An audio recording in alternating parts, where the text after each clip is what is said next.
ನಮ್ಮ JDS BJP ಮುಖಂಡರು ಮತ್ತು ಕಾರ್ಯಕರ್ತರು ಮನೆ ಮನೆಗೆ ಭೇಟಿ ಕೊಟ್ಟು ಮತಯಾಚನೆ ನಿಖಿಲ್ ಕುಮಾರಸ್ವಾಮಿ ಪರವಾಗಿ ಕೇಳ್ತಾ ಇದ್ದೀವಿ.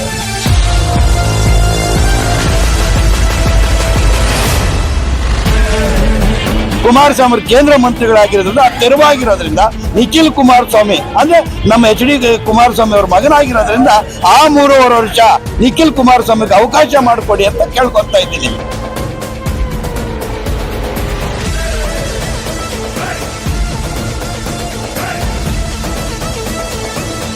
ರಾಮನಗರ ಚನ್ನಪಟ್ಟಣ ಅವಳಿ ನಗರ ಮಾಡಿ ಇಲ್ಲಿ ಬ್ರಹ್ಮದ ಕೈಗಾರಿಕೆಗಳನ್ನು ತರಬೇಕಂತ ಕುಮಾರನ ಉದ್ದೇಶ ಇರೋದು.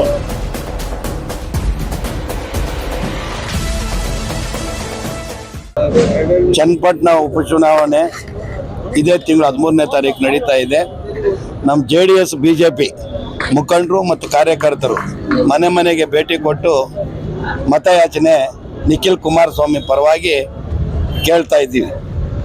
ನಿಖಿಲ್ ಕುಮಾರಸ್ವಾಮಿ ಅವರ ಕ್ರಮ ಸಂಖ್ಯೆ 1 ತೆನೆ ಹೊತ್ತ ಮಹಿಳೆ ಗುರುತಿಗೆ BJP ಮತ್ತು JDS ಕಾರ್ಯಕರ್ತರು ಮತ್ತು ಮುಖಂಡರು ಮನೆ ಮನೆಗೆ ಭೇಟಿ ಕೊಟ್ಟ ನಮ್ಮ ಈ ದೇಶದ ಮಾಜಿ ಪ್ರಧಾನಮಂತ್ರಿಗಳಾದಂಥ ದೇವೇಗೌಡರು, ಕೇಂದ್ರ ಮಂತ್ರಿಗಳಾದಂಥ HD ಕುಮಾರಸ್ವಾಮಿ ಅವರ ಮಗನಾದಂಥ ನಿಖಿಲ್ ಕುಮಾರಸ್ವಾಮಿ ಪರವಾಗಿ ಎಲ್ಲ ಮುಖಂಡರುಗಳು ಮತ್ತು BJP ಲೀಡರ್ಗಳು ಸಹ ಅವರು ಸಹ ಬಹಿರಂಗವಾಗಿ ಎಲ್ಲ ಕಡೆ ಇಡೀ ಪಂಚಾಯಿತಿಗಳಿಗೆ ಭೇಟಿ ಕೊಡ್ತಾ ಎಲ್ಲ ಕಡೆ ಮತಯಾಚನೆ ಮಾಡ್ತಾ ಇದ್ದೀವಿ.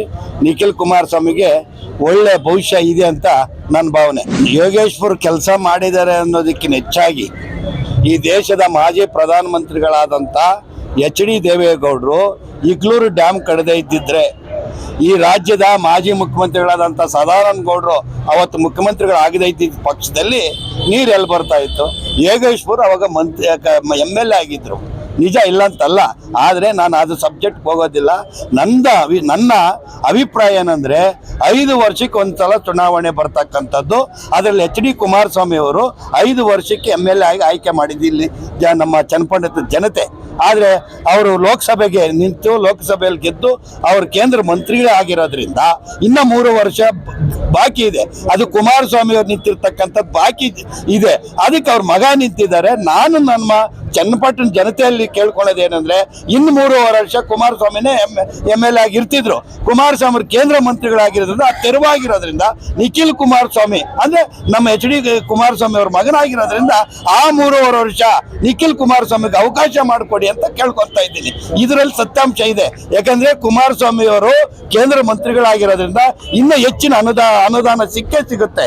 ಇಲ್ಲಿ ಸಿಗುತ್ತೆ. ಯಾಕಂದ್ರೆ ಕುಮಾರಸ್ವಾಮಿ ಅವರು ಮೊನ್ನೆ ತಾನೇ ಹೇಳ್ತಾ ಇದ್ದಾರೆ, ಚನ್ನಪಟ್ಟಣ ಮತ್ತೆ ರಾಮನಗರ ಅವಳಿ ಜವಳಿಗಳನ್ನ ತಗೊಂತೀನಿ, ಇಲ್ಲಿ ಮಧ್ಯದಲ್ಲಿ ಬೃಹತ್ ಕೈಗಾರಿಕೆಗಳನ್ನು ತರ್ತೀನಿ, ಕೈಗಾರಿಕೆಗಳನ್ನ ಮಾಡಿ ಇಲ್ಲಿನ ಜನತೆಗೆ, ಯುವಕರಿಗೆ, ವಿಧವೆಯರಿಗೆ, ಹೆಣ್ಮಕ್ಳಿಗೆ ವಿಶೇಷವಾಗಿ ನಾನು ಫ್ಯಾಕ್ಟರಿ ತಂದೇ ತರ್ತೀನಿ ಅಂತ ಕುಮಾರಸ್ವಾಮಿ ಆಶ್ವಾಸನೆ ಕೊಟ್ಟಿದ್ದಾರೆ. ಈ ಚುನಾವಣೆ ಮುಗಿದ ಮೇಲೆ ಕುಮಾರಸ್ವಾಮಿ ಅವರು ಕೇಂದ್ರಕ್ಕೆ ಹೋದ ಮೇಲೆ ಅವರು ಮೊದಲು ಮಾಡ್ತಾ ಇರ್ತಕ್ಕಂಥದ್ದು ಚನ್ನಪಟ್ಟಣ ಮತ್ತು ರಾಮನಗರ ಮಧ್ಯೆ ಬೃಹತ್ ಕೈಗಾರಿಕೆ ತಂದೇ ತರ್ತಾರೆ. ಆದ್ರಿಂದ ಇಲ್ಲಿ ನಿಖಿಲ್ ಕುಮಾರಸ್ವಾಮಿಗೆ ಜನತೆ ಕೈ ಹಿಡಿತಾರೆ. 100% ನಿಖಿಲ್ ಕುಮಾರಸ್ವಾಮಿ ಗೆಲ್ಲೋದ್ರಲ್ಲಿ ಯಾವುದೇ ಸಂಶಯ ಇಲ್ಲ. ಮುನಿಯಪ್ಪನವರೆಲ್ಲ ರೌಂಡ್ ಆಗ್ತಾ ಇದೀವಿ. ಎಲ್ಲಿ ನೋಡಿದ್ರು ಇವತ್ತು JDS ಅಲೆ ಇದೆ ಬಿಟ್ರೆ ಕಾಂಗ್ರೆಸ್ ಇಲ್ಲೇ ಇಲ್ಲ. ಯಾಕೆ ಇಲ್ಲ ಅಂತ ಹೇಳಿದ್ರೆ, ಈಗ ನಮ್ಮ ಯೋಗೇಶ್ವರ್ ಅವರು ಹಿಂದೆ MLA ಆಗಿದ್ದಾಗ ಎಲ್ಲ ಪಕ್ಷಗಳು ಚೇಂಜ್ ಮಾಡಿಕೊಂಡು ಮೆಗಾ ಸಿಟಿ ಸೈಡ್ಗಳು ಕೊಡ್ತೀನಿ ಅಂತ ಮೋಸ ಮಾಡೋದಿರ್ಬೋದು. ಅವ್ರು ಒಟ್ಟಾರೆ ಇವೆಲ್ಲ ನೋಡಕ್ ಹೋದ್ರೆ ಅವ್ರ ಮಗಳು ನಮ್ಗೆ ಏನಾರ ಓಟ್ ಹಾಕೊಂಡ್ರೆ ನಾವು ಹಾಕಕ್ಕೆ ರೆಡಿ ಇದ್ದೀವಿ. ಏನೂ ಆಗೋದಿಲ್ಲ, ಮೋಸ. ಬರೀ ಮೋಸದಿಂದಲೇ ಹಿಂಗೆ ಓಡಾಡ್ತಾ ಇದ್ದಾರೆ. ಏನಾದ್ರು ನಿಖಿಲ್ ಕುಮಾರಸ್ವಾಮಿ ಕುಮಾರಣ್ಣ ಮಾಡಿರೋ ಕೆಲಸ ಅವಳಿ ನಗರ ಮಾಡ್ತಾರೆ. ರಾಮನಗರ ಚನ್ನಪಟ್ಟಣ ಅವಳಿ ನಗರ ಮಾಡಿ ಇಲ್ಲಿ ಬ್ರಹ್ಮದ ಕೈಗಾರಿಕೆಗಳನ್ನು ತರಬೇಕಂತ ಕುಮಾರನ ಉದ್ದೇಶ ಇರೋದು.